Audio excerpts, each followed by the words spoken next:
السلام علیکم ویورز، امید کرتی ہوں آپ سب ایمان اور صحت کی بہترین حالت میں ہوں گے۔ ویورز، کیا وجہ ہے کہ ہمیں ایک طرح کا مائنڈ ملتا ہے اور ایک ہی طرح کے مینٹور ہوتے ہیں، ایک ہی طرح کے ریسورسز ہوتے ہیں، ایک ہی طرح کی کتابیں یا پھر سلیبس کہہ دیں ہوتے ہیں، اور اگر ہم کوئی 10 یا 20 سال کے حساب سے زندگی کو دیکھیں تو کچھ لوگ انتہا کے کامیاب ہو چکے ہوتے ہیں اور کچھ لوگ صرف گزر بسر کر رہے ہوتے ہیں۔ ویورز، کبھی آپ نے سوچا ہے کہ ایسا کیوں ہوتا ہے؟ اور اگر یہی سوال ہم کسی ناکام بندے سے پوچھیں گے تو اس کا جواب یہی ہوگا کہ سب قسمت کا چکر ہے۔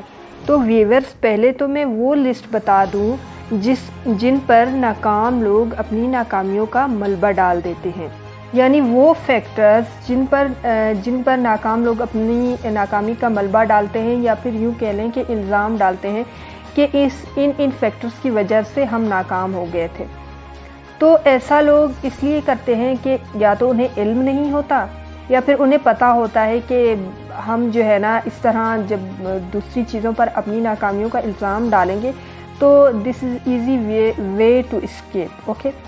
تو لوگ نا ہمیشہ اپنی ناکامیوں کا مورد الزام جو ہے نا دوسروں کو ٹھہراتے ہیں، کبھی اس چیز کو یا پھر کبھی اس ناکامی کی وجہ کو یا پھر کبھی اپنی غلطی کو ایکسیپٹ نہیں کرتے۔ اور ان میں سب سے پہلے نمبر پر ہے قسمت۔ اس کا مطلب یہ ہے کہ کوئی چیز ایسی ہے جو فکس ہے، پہلے سے ریٹن ہے۔ میں قسمت پر یقین رکھتی ہوں، مگر قسمت کی جو ڈیفینیشن ہے عام طور پر جو معاشرے میں قسمت کی ڈیفینیشن ہوتی ہے، میں اس پر یقین نہیں رکھتی۔ ابھی میں اس کو بھی ڈیفائن کروں گی کہ قسمت آخر ہوتی کیا ہے، اور ہم اپنی نالائکیوں اور اپنی کمیوں اور کمزوریوں کو قسمت پر کیوں ڈالتے ہیں۔ ہمارے پاس دوسرے نمبر پر ہے معاشرہ اور سماج، یعنی سوسائٹی کو بھی اپنی ناکامی کا رسپانسبل سمجھتے ہیں۔ سوسائٹی کیونکہ غلط ہے یا غلط تھی یا معاشرہ غلط ملا تھا، اس لیے میں ناکام ہو گئی۔ اور تیسرا بڑا فیکٹر ہے ادارہ، اسکول، کالج اور یونیورسٹی یا پھر اور کوئی بھی انسٹیٹیوشن جہاں پر انسان نے اپنی تعلیم مکمل کی ہو۔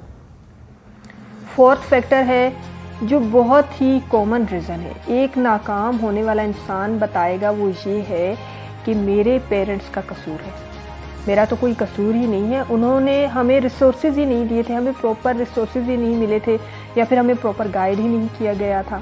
بچے عام طور پر سارا الزام اپنے والدین پر ڈال دیتے ہیں جب وہ ناکام ہو جاتے ہیں، اور ہمیشہ اس قسم کے سخت جملے بولتے ہیں کہ جب کھلا نہیں سکتے تھے تو پیدا کیوں کیا تھا۔ اس طرح کی سخت باتیں کی جاتی ہیں، اور ایک بات تو ذہن میں بٹھا دی ہے کہ میں تو شروع سے ہی نالائق تھی، تبھی کامیاب نہیں ہوئی، میرا آئی کیو اچھا نہیں ہے جی، یہ میں نے عام طور پر لوگوں کو کہتے ہوئے سنا ہے۔ 5 نمبر پر ہے ہمارے پاس لو آئی کیو، یہی کہتے ہیں لوگ۔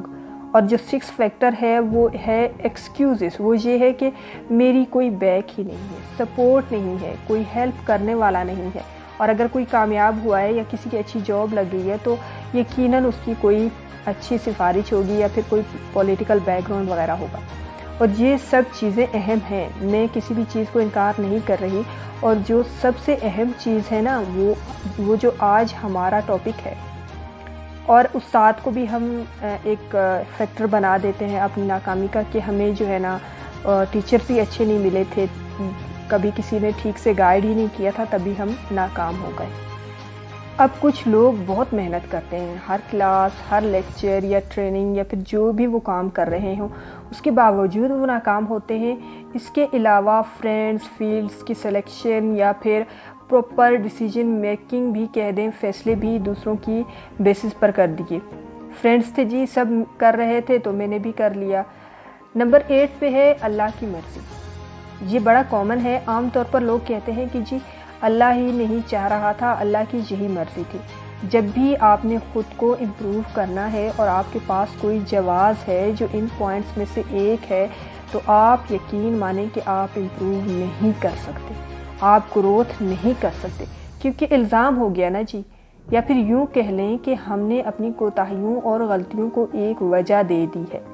ہمیشہ یاد رکھنا کہ کامیابی کی بیسک پرنسپل یا پھر جو رولز ہیں، جس کو رول نمبر 1 کہہ دیں، وہ یہ ہے کہ رسپانسبلٹی لینا، ذمہ داری کو قبول کرنا۔ جتنی زیادہ ذمہ داری ہوگی، یعنی آپ، حالات، معاشرہ یا جو بھی میرا ادارہ تھا، جو بھی میرا آئی کیو تھا، جو بھی قسمت تھی، فیلڈ، فیصلے، اللہ کی مرضی، مگر آپ نے سب سے پہلے یہ دیکھنا ہے کہ آپ نے ذمہ داری لی ہے کہ نہیں لی۔ جس کی چاہت ہے کچھ کرنے کی تو وہ ایک بہت بڑا سورس بن گیا اس کے لیے آلریڈی، کیونکہ اس کے اندر ایک وش ہے، ایک خواہش ہے، ایک کشش ہے، ول پاور ہے، وہ ایک اندر وہ انٹرنلی جو ہے نا بہت اسٹرانگ ہو چکا ہے آلریڈی، تو اس کو کوئی نہیں روک سکتا۔ میں گارنٹی سے کہتی ہوں اس کو کوئی کامیاب ہونے سے نہیں روک سکتا۔ رسپانسبلٹی کے بعد جو دوسرا رول ہے، اس کو پیشن یا پھر شوق کہیں۔ میرا مسئلہ یہ ہے کہ گروتھ کرنا ہے تو میں نے کرنا ہے، ناکام ہونا ہے تب بھی میں نے کرنا ہے، اور ایک تڑپ ہے، ایک لگن ہے، ایک شوق ہے، بارش ہے، بہار ہے، کچھ بھی ہے، میں نے بس کرنا ہے، کیونکہ میں نے ٹھان لی ہے کرنے کی، تو میں کر کے ہی رہوں گی۔ اب آپ نے رسپانسبلٹی بھی قبول کر لی اور آپ کے پاس پیشن بھی ہے، تو آپ نے نمبر 2 بھی پاس کر لیا جی، یعنی آپ کو موسم نہیں روک سکتا، آپ کو حالات و واقعات نہیں روک سکتے۔ آپ کہتے ہیں کہ جی زندگی میں کچھ کرنا ہے اور یہ میرا مسئلہ ہے، یہ پیشن آپ کے پاس آ گیا تو آپ نے یہ بھی کوالیفائی کر لیا۔ اب میں ایک اور بات بتاتی چلوں کہ یہ ساری کمپیریٹیو چیزیں ہیں، کوئی بھی فکس نہیں ہے ہماری زندگی میں۔ آپ لائف کا پرنسپل، اب آپ کو ایک لائف کا پرنسپل بتانے لگی ہوں، جب بھی آپ بدلتے ہیں یا بدلتی ہیں تو یہ سارے فیکٹرز بھی بدلنے لگتے ہیں، یہ سارے ویریبل فیکٹرز ہیں۔ ایک آخری فیکٹر جو اللہ کی مرضی ہے، اس کو بھی میں یہ کہوں گی کہ آپ ٹرک کے آگے کھڑی ہو جائیں اور جب وہ ہٹ کر جائے تو کہیں جی یہ تو اللہ کی مرضی تھے، میں ماری گئی۔ اب میں قسمت کو ان لاک کر کے بتاتی ہوں یا پھر ڈیفائن کرتی ہوں کہ واٹ از ایکچولی لک۔ اچھی قسمت کیا ہے؟ چند جملے، اور اگر وہ سمجھ آ جائیں اور پیدا کر دیے جائیں، وہ کیا ہے؟ اچھے رجحان کا ملنا اچھی قسمت ہوتی ہے، اچھے شوق کا ملنا، کتابیں پڑھنے کا شوق، استادوں کو ملنے کا شوق، سیکھنے کا شوق، کچھ نیا کر گزرنے کا شوق، جیسے مجھے اسٹیج پر ہجوم کے سامنے کچھ بھی اچھا بولنے کا شوق ہے، اور سوشل ایکٹیویٹیز میں پارٹیسپیٹ کرنے کا بہت شوق ہے۔ اللہ تعالیٰ نے ہر انسان کو کئی خوبیوں کے ساتھ پیدا کیا ہے۔ زندگی میں پیسہ کمانا بہت چھوٹی چیز ہے، اصل چیز پروگریس کرنا ہے، تو ترقی کرنا بڑی چیز ہے، زندگی میں آگے بڑھنا بڑی چیز ہے، ڈیلی کی بیسس پر کچھ نہ کچھ نیا سیکھنا بڑی چیز ہے۔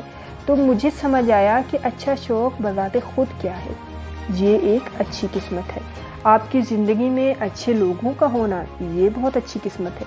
یہ بات ہمیشہ یاد رکھنا کہ آپ کی زندگی میں کچھ ایسے لوگ ہیں جو ہمدرد ہیں اور انکنڈیشنل ہمدرد ہیں، ان کے ساتھ کوئی گیو اینڈ ٹیک نہیں ہے کہ میں یہ کروں گی آپ کے لیے تو آپ میرے لیے بدلے میں یہ کر دینا، نہیں، وہ انکنڈیشنلی آپ کے ساتھ ہے۔ جیسے آکسیجن سب کو مل رہی ہے، سن لائٹ مل رہی ہے، ہوا مل رہی ہے، پانی مل رہا ہے، بیسک چیزیں اللہ تعالیٰ دے رہا ہے، انکنڈیشنل ہے، یہ اللہ کے کرم کی دین ہے۔ کچھ لوگ آپ کی زندگی میں بھی ایسے ہی ہیں جو آپ سے سنسیئر ہیں، جو آپ کو خوش دیکھنا چاہتے ہیں، جو آپ کو ترقی کرتے ہوئے دیکھنا چاہتے ہیں، جو آپ کی پروگریس کو دیکھنا چاہتے ہیں، جو آپ کو انکمفرٹیبل نہیں دیکھ سکتے، اور اگر آپ تھوڑا سا بھی انکمفرٹیبل ہو جائے نا تو وہ لوگ ڈسٹرب ہو جاتے ہیں، بھلے وہ آپ کی کوئی مدد نہ کر سکے۔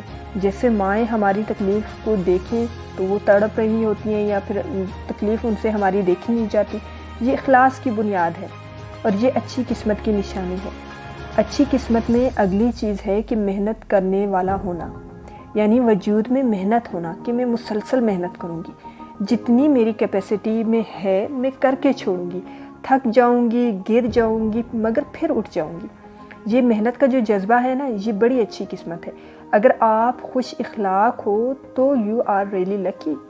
خوش اخلاق انسان کے لیے اپرچونٹیز بڑی ہوتی ہیں جی، اتنا سکوپ ہے خوش اخلاقی کا۔ جیسے مارکیٹنگ یا پھر دنیا کی کوئی بھی سروس لے لیں، 99.99% وہاں خوش اخلاقی کو بہت زیادہ امپورٹنس لی جاتی ہے۔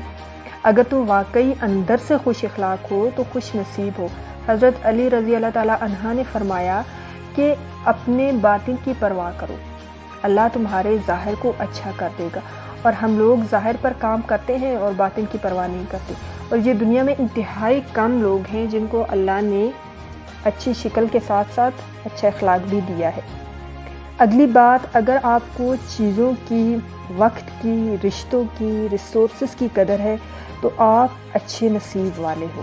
علم کی قدر ہے، اس کے بعد اگر آپ میں کچھ شخصی خوبیاں ہیں، کمٹمنٹ ہے، وعدہ پورا کرتے ہیں، جس حد تک کسی کے لیے کچھ کر سکتے ہیں کر دیتے ہیں، ویل وشر ہیں، کسی کو دعا دینا، اور اب یہ ساری چیزیں بائی برتھ نہیں ہوتی، یہ ایکوائر کی جا سکتی ہیں جی۔ خوش اخلاقی لوگوں سے مل مل کر زیادہ ہوتی ہے۔ اصلی بندہ گناہ سے نفرت کرتا ہے، گناہ گار سے نفرت نہیں کرتا، جبکہ نقلی بندہ گناہ گار سے نفرت کرتا ہے۔ یہ معاشرے میں بہت عام ہو چکا ہے، اسی لیے معاشرہ خراب ہو رہا ہے۔ اب معاشرہ کیا چیز ہوتی ہے؟ اثر لیں تو معاشرہ ہوتا ہے، اگر اثر نہ لیں تو معاشرہ نہیں ہوتا، اور ہم منفی ترین لوگوں میں رہ کر مثبت ترین بن جاتے ہیں۔ یہ سب آپ کی اپنی سلیکشن ہے کہ ہم کیوں یہ قبول نہیں کرتے کہ زندگی سب کی مشکل ہے۔ ہاں، جس میں شوق زیادہ ہے وہ کچھ ہٹ کے کرتا ہے زندگی میں۔ یہ سارے فیکٹرز، یہ سارے ویریبلز آپ کنٹرول کر سکتے ہیں۔ جب تک آپ یہ نہیں مانتے کہ یہ ساری چیزیں اللہ تعالیٰ نے آپ کو گفٹ کی ہوئی ہیں، آپ کامیاب نہیں ہو سکتے۔ ہر وہ بندہ جو یہ سمجھتا ہے کہ شاید کوئی باہر ہینڈل ہے اور وہ میری لائف چینج کر دے گا یا میری لائف کے ہر پرابلم کو فکس کر دے گا، ایسا نہیں ہو سکتا۔ اور اگر وہ کوئی بندہ ایسا سمجھتا ہے تو وہ کبھی کامیاب نہیں ہو سکتا۔ لیکن جو بندہ ذمہ دار ہوتا ہے، ذمہ داری کو قبول کرتا ہے اور وہ یہ مانتا ہے کہ یہ میں کر سکتی ہوں، تو وہ کر جاتی ہے۔ سوچو، گاڑی کی ڈرائیونگ سیٹ پر کون بیٹھا ہوا ہے؟ آپ کی زندگی کی گاڑی کی ڈرائیونگ سیٹ پر کون بیٹھا ہوا ہے؟ آپ خود اس کو ڈرائیو کر رہے ہو نا۔ پھر ناکام ہونے پر اپنی ذمہ داری بھی قبول کریں نا، اسے معاشرے، والدین اور اساتذہ اور اداروں پر نہ ڈالیں۔ میں ججمنٹل ہونے کے حق میں نہیں ہوں، لیکن تھوڑا سا نا غور کیا کرو لوگوں کی زندگیوں پر، کہ اگر یہ مسلسل گروتھ اور پروگریس کر رہی ہے تو کس وجہ سے کر رہی ہے، وہ کون سے ریسورسز ہیں، وہ کون سی ایبیلٹیز ہیں اس کے اندر جو وہ اس طرح گروتھ کر رہی ہے۔ اس کی پازیٹیو خوبیوں کو دیکھیں اور ان کو ایڈاپٹ کرنے کی کوشش کریں، اور یہ دیکھیں جو گروتھ نہیں کر رہی تو وہ کیا وجہ ہے کہ وہ گروتھ نہیں کر رہی۔ کچھ تو ہے کہ وہ کچھ مس کر رہی ہے، کوئی غلطی کر رہی ہے جس کی وجہ سے اس کی گروتھ اس لیول پر نہیں ہو رہی جتنی ہونی چاہیے۔ تو کیس اسٹڈی کے طور پر ان کو دیکھو، عبرت یا پھر لیسن سیکھیں، ان سے سبق حاصل کریں۔ اب اگر کوئی غلطی کرتا ہے تو وہ اگر ہمیں سکھا رہی ہے یا اگر ہمیں ان سے سیکھنے کا موقع مل رہا ہے تو کیا ضرورت ہے کہ وہی سیم غلطی کر کے پھر ہم اس سے سیکھیں؟ ہم کسی اور کے تجربے سے آسانی سے کیوں نہیں سیکھ لیتے؟ بے صبری، اوبسیشن، بد اخلاقی، چڑچڑاپن جو آپ بولتے ہیں وہی آپ کی کامیابی اور ناکامی کی وجہ بنتی ہے۔ تھرڈ ہے ہمارے پاس فوکس۔ یہ آج کل سب سے بڑا مسئلہ ہے۔ یکسوئی بنائے رکھنا is not easy task. Thinking process صرف انسان کے پاس ہے، انوینشن، انالائسز، ایوولوشن وغیرہ یہ سب انسان میں، ایک پرابلم سالونگ یہ سب انسان میں ہے، اور یہ سب پاور آف مائنڈ اور پاور آف تھنکنگ کی وجہ سے ہوتی ہے۔ فوکس کا کمال یہ ہے کہ بندہ اپنی ساری توانائیوں کو اپنے کام میں استعمال کرتا ہے، اور جب فوکس نہیں ہوتا تو انرجیز ضائع ہو جاتی ہیں۔ ساری انرجیز کو استعمال کرنے کا بیسٹ طریقہ یہ ہے کہ گول سیٹ کریں۔ مائنڈ از لائک اے مونکی، اور اس کے فوکس کو مینٹین کرنے کے لیے آپ اپنے ٹارگٹس کو لکھ کر اپنے کمرے میں کسی دیوار، الماری یا کہیں پر بھی چپکا دیں تاکہ آپ اسے وہاں روز دیکھ سکیں۔ روزانہ کی بیسس پر آپ کی نظر اس پر پڑے اور آپ تھوڑا سا ایک سرسری سی نظر ڈال دیں ان ٹارگٹس پر، اور آپ کے مائنڈ میں ریکال ہو جائے کہ ایک اوکے کہ آج میں نے یہ کام کرنا ہے۔ جب آپ ڈیلی کی بیسس پر اپنے ٹاسک کو تھوڑا سا ریکال کریں گے، سرسری نظر ڈالیں گے، تو پھر آپ کا مائنڈ جو ہے نا آپ کو بار بار انسٹرکشنز دے گا کہ یہ کام کرنا ہے۔ ایک ریسرچ سے بھی ثابت ہوا ہے کہ کامیابی میں سب سے بڑا کردار آئی کیو کا نہیں بلکہ اسٹیمنا کا ہے۔ کتنی دیر آپ اپنے کام یا ٹارگٹ پر فوکس رہتے ہیں۔ سردی، گرمی، بھوک، پیاس کے باوجود آپ نے کام کیا، جیسے کہ سکن کیئر۔ اب سکن کیئر ایک دن، ایک ہفتے یا 15 دن میں نہیں ہوتی۔ اگر آپ 15 دن میں تھوڑا بہت کر بھی لیں، وہ تھوڑا سا ٹھیک ہو جائے، آپ چھوڑ دیں اسکن کو، وہ پھر سے ویسی ہو جائے گی ڈل جیسے پہلے تھی۔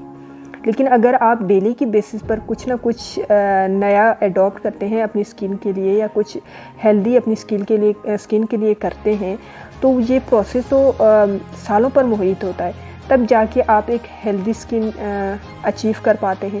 موٹاپے کی اگزامپل لے لیں، کوئی بھی اپنا وزن ایک دم سے کم نہیں کر پاتا، اسے بھی کم از کم 6 یا 1 سال تک تو محنت کرنی پڑتی ہے، 6 مہینے یا پھر 1 سال۔ تو مسلسل اس کو پریکٹس کیا جاتا ہے، روز کام کیا جاتا ہے، تبھی تو اس کے پیچھے بڑے نتائج بھی حاصل ہوتے ہیں۔ سو دس از کالڈ کمپاؤنڈ ایفیکٹ۔ تو بیسک پرنسپلز میں ہمارے پاس کیا تھا؟ رسپانسبلٹی، پیشن اور فوکس۔ تو اگر ہم اللہ کے شکر گزار بنیں گے کہ اللہ نے ہمیں سب کچھ دیا ہے، بس کمی کہاں ہے کہ ہم نے خود میں اعتماد پیدا کرنا ہے کہ ہم یہ ساری چیزیں یا جو ہم چاہتے ہیں وہ ہم حاصل کر سکتے ہیں۔ ویورز، اگر آپ کو مجھ سے کچھ اچھا، پازیٹیو اور نیا سیکھنے کو مل رہا ہے تو چینل کو لائک، شیئر اور سبسکرائب ضرور کر دیں، اور نوٹیفیکیشن بیل کو دبانا نہ بھولیں۔ ویڈیو کو زیادہ سے زیادہ شیئر کریں تاکہ ہماری یوٹیوب فیملی گرو کر سکے، اور ہم اسی طرح ڈیلی کے بیسس پر مل کر کچھ نیا پازیٹیو اور پروڈکٹیو سیکھ سکیں۔ ویورز، خوش رہیں اور خوشیاں بانٹیں، اپنے لیے بھی دعا کریں اور ہمیں بھی اپنی دعاؤں میں یاد رکھیں۔ کیا پتہ کب کہاں کس کی دعا قبول ہو جائے۔